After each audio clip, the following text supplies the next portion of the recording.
The Chosen Season 5. Episode 2 begins with a jarring calm, the kind of silence that feels dangerous. It picks up from the Last Supper, but Jesus is barely seen throughout most of the episode. Instead, we feel his absence. There's an eerie tension. The disciples are unsettled. Something is coming, and it's big. Early on, the focus shifts to Thomas, who finally gets a proper moment with Kofna, the new troublemaker this season. Their interaction is sharp and uncomfortable. Kofni isn't just annoying, he's dangerous. He's the kind of man who talks too much, listens too little, and sees Jesus as nothing more than a tool to be used or rejected. And Thomas, who's still grappling with grief, confusion, and love, doesn't know what to make of him. Their conversation leaves behind a feeling that Kofni's presence is going to tear something apart, whether that's Thomas's faith or someone else's plans. Meanwhile, the political tension builds. We see more of Caiaphas, working either directly with Herod or shadowing Pilate's next moves. These leaders are done waiting. They've heard the rumors, they've seen the crowds, and they've heard whispers of what Jesus is about to do. The city is ready to explode, and Caiaphas is preparing to strike first. What's clear in every word he speaks is fear, not of Jesus the man, but Jesus the idea, the power, the following, the disruption. And that fear turns to rage. We don't need to see Jesus to feel his presence pressing in on every side. The Watcher, who has intrigued viewers since his mysterious introduction, appears again. This time, he's not just silently observing, he's getting closer to the disciples, slowly weaving his way into their circle. The audience might still question who he is or what side he's on, but in this episode, it becomes clear he's not the enemy. He's watching because he knows something big is coming. He's writing it all down. Every conversation, every betrayal, every act of faith. And when the time comes, we know he'll be there for one of the most pivotal moments of the series. His quiet presence creates a strange balance. He knows more than he lets on, and it's only a matter of time before the truth about his mission is revealed. But all of this is only the slow build, the pressure cooker, the storm clouds. Because what really defines episode 2 is what happens in the final act. Jesus enters the temple. And this is not the gentle teacher or the storyteller from Galilee. This is Jesus the disruptor. Jesus the purifier. His entrance is slow, deliberate, and silent. But his eyes are fierce. The temple has become a marketplace, a place of trade and greed. Merchants shout over each other, silver coins clatter on stone, and animals cry out in cages. This is not God's house. It's a place of theft dressed up as religion. And Jesus has had enough. He doesn't strike first.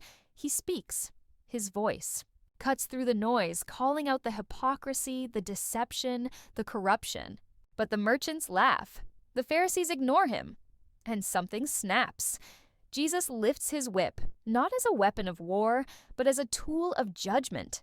What follows is chaos. Tables are flipped, coins scatter, animals flee, fires erupt from overturned stands. The entire temple is in a frenzy. And yet, in the middle of all of it, Jesus doesn't flinch. He's not angry for the sake of anger. He's righteous. Every move is intentional. Every shout is a cry for purity. This is a warning to the powerful, a cleansing for the faithful, a fire that refuses to be ignored. And watching from the shadows is Judas. He doesn't see righteousness. He sees destruction. He doesn't hear truth. He hears madness. For Judas, this isn't what he signed up for. He wanted glory. He wanted a rise to power, a peaceful revolution with him by Jesus' side. But this is war, and Judas can't understand it. As the flames rise and the merchants scream, we don't just witness a temple falling, we witness a man breaking. Judas's face says it all. Confusion, anger, betrayal. This is the moment it all begins to change for him. As the smoke from the overturned tables and burning merchant stalls lingers in the air, episode 2 shifts into something heavier. The action has exploded, but the emotional aftermath is only beginning. The disciples are shaken. They don't know what to say. They've followed Jesus through storms, persecution, and hunger. But this moment feels different. This was not a miracle or a parable. This was raw, public, violent. Some of them are proud. Finally, their rabbi is showing strength against the corruption they've all felt. But others, like Judas, are stunned. His silence is louder than the shouts echoing from the temple. This isn't just a turning point for Jerusalem. This is the beginning of the end for Judas's loyalty. And what's worse, he knows it. We then see more of the political world reacting to what's just happened. Caiaphas hears the reports first, and instead of fear, we see something far more dangerous in his eyes: opportunity. Jesus has now crossed the line. He hasn't just healed on the Sabbath or challenged their teachings. He's desecrated their temple, their pride. For Caiaphas, this is the perfect excuse to bring Rome into the fight. Herod is also informed. He's indifferent at first, amused even. But Pilate is watching the city boil, and what Rome fears more than anything is chaos. So now, Jesus isn't just a religious threat, he's a political one. What he did in the temple sets off a chain reaction. Everyone's talking about it.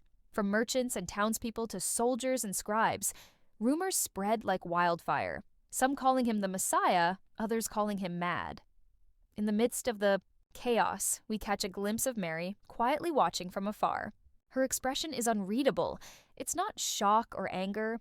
It's something deeper. Recognition. She's seen that fire in him before, though never this public, never this intense. She knows that when Jesus acts like this, it's because something inside him is hurting. Not hate, but heartbreak. He's not destroying for the sake of destruction. He's confronting a lie that's lasted too long. And Mary, like the Watcher, understands what others don't. This act isn't just about the temple. It's a signal. Jesus is making his stand, and the world will never be the same. Back with the disciples, tensions are rising. Peter wants to defend what happened. He believes Jesus is right, and he's ready to face whatever consequences come. But Matthew is troubled. He understands how the Romans will see this, and he fears the consequences.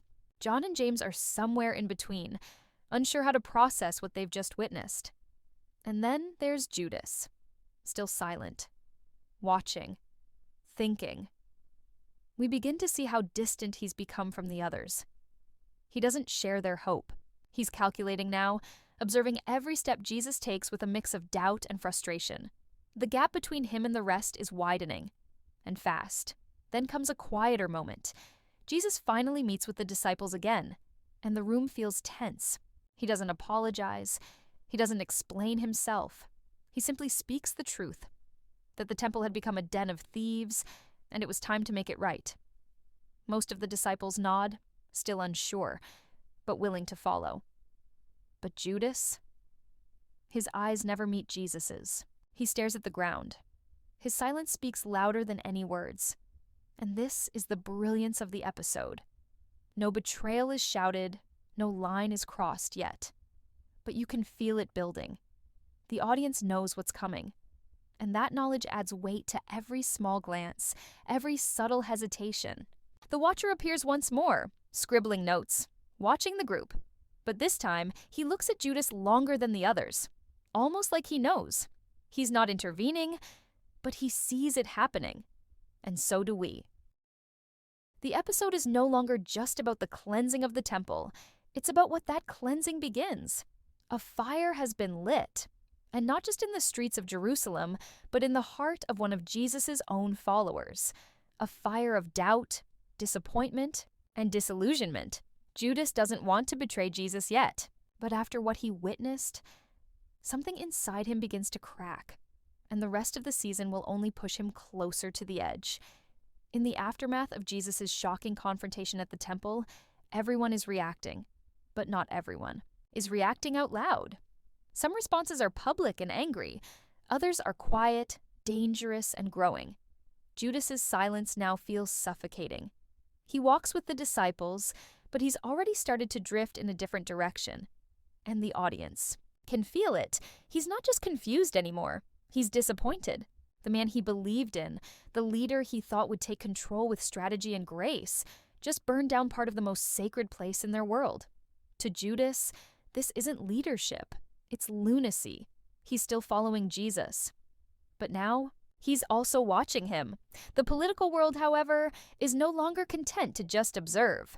Caiaphas gathers with other temple leaders behind closed doors, and the conversation turns dark. This time, there is no room for doubt. Jesus has proven himself a direct threat, not just a theological nuisance, but a disruptor of order, a man who's willing to humiliate the temple system in front of thousands. That kind of spectacle cannot be allowed to happen again. Plans begin to form, not fully spoken yet, but the tension is thick. They want Jesus removed, and they know that removing him won't be easy unless someone close to him can be turned. That idea is planted here. A seed of betrayal is ready to be watered. Meanwhile, Pilate receives news of the disturbance, and unlike the priests, his concern isn't spiritual. It's strategic. The city is boiling, and Passover is approaching. That means more people, more noise, more eyes. He cannot afford chaos, especially from a man who commands massive crowds without lifting a sword. What scares Pilate is not Jesus' violence, it's his influence. One act of defiance in the temple has made him the center of every conversation in Jerusalem. And Pilate knows, the louder a leader becomes, the more likely revolution is to follow. So he begins to ask questions. Who is this man? What does he want? And most importantly, who among his followers might be vulnerable? While the political machine moves into action, the disciples find themselves scattered emotionally. Some are trying to justify Jesus' actions through prophecy. Others are struggling to explain it to the people around them. They are approached by followers, by skeptics, even by children asking, why did he do that? And the truth is, many of them don't fully know. They trust him, yes, but they're also scared. This is not the quiet journey they expected. This is a collision course with powerful people who are preparing to strike back. And as the pressure mounts, each disciple is forced to examine what they really believe and what they're willing to risk for it. Judas is the only one not speaking up. He avoids conversations. He listens but says little. And that isolation begins to change him. He starts to wander the city alone. He sees the damage at the temple. He hears the angry merchants, the crying children, the whispers that Jesus is dangerous. And for a man like Judas, practical, strategic, and materialistic, none of this makes sense. In his mind, Jesus had the perfect opportunity to rise to power, to be welcomed by the elite, to be honored and respected. Instead, Jesus has chosen chaos. To Judas, this is not the path of the Messiah, it's the path of a madman. And though he doesn't know it yet, his heart has started to harden. The episode gives us one particularly haunting moment: Judas standing alone at the edge of the temple ruins, staring at the blackened remains of the merchant stalls. People pass him, muttering about the violence, some in anger, some in awe. But Judas doesn't move. His thoughts are loud, his expression unreadable. The fire Jesus lit didn't just cleanse the temple, it lit something inside Judas too. And now, every step he takes is one step further from trust, and one step closer to betrayal.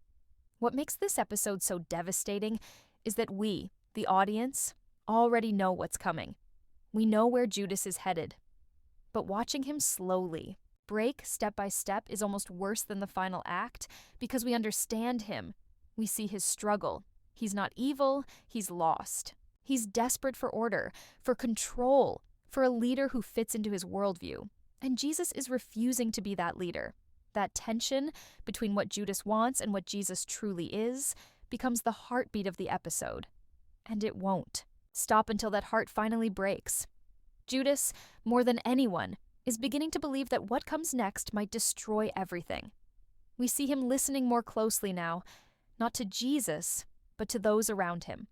Merchants complain of their lost money. Pharisees speak of rebellion. Some even speak of punishment. And Judas is caught in the middle, hearing both sides and agreeing with neither. He begins to wonder if he can change the course of events, if maybe, just maybe, someone needs to step in and steer Jesus back to the path. The problem is, Judas thinks that someone is him. There's a moment, simple, quiet, and dangerous, where Judas shares a private conversation with someone connected to the temple. The meeting isn't formal. There's no deal struck, but the idea is planted. A subtle suggestion that maybe Jesus is getting out of hand, that maybe it's time for his own people to help contain him before it's too late. And Judas doesn't reject it. He listens, he absorbs it, and he walks away with more questions than answers, but with something new in his mind: justification. He's not planning betrayal yet, but he's starting to believe that helping stop Jesus might not be betrayal at all. It might actually be necessary. Meanwhile, Jesus remains calm. That's what makes it even more unsettling. After all the noise, he's quiet again, teaching, healing, praying. He moves through the city like nothing happened, but everyone knows something has changed. He is no longer the man who heals in the dark or preaches from hillsides. He has marched into the center of the religious world and turned it upside down. And still, he speaks with peace, with patience.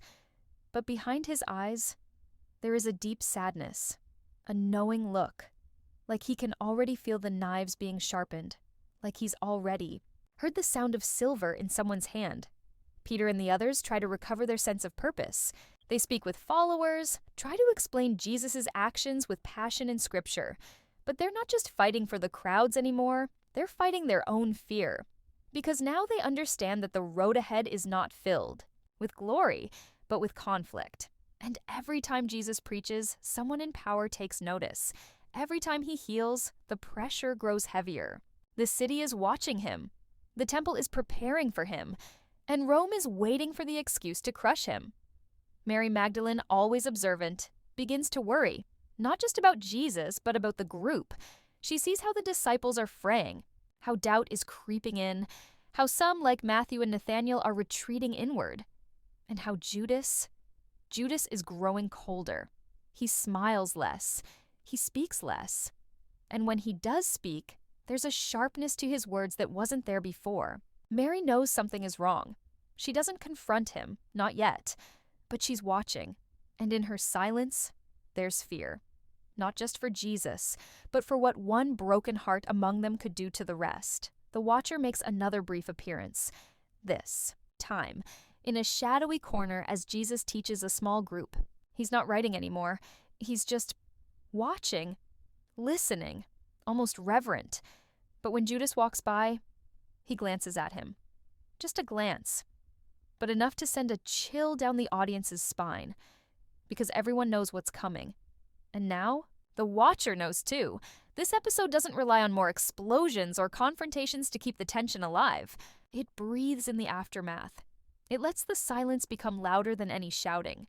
And in that silence, we see the slow crumble of trust, the quiet birth of betrayal, and the terrifying realization that the wheels are already turning. The final act hasn't begun, but it's coming. And no one, not even Jesus' closest friends, can stop it now.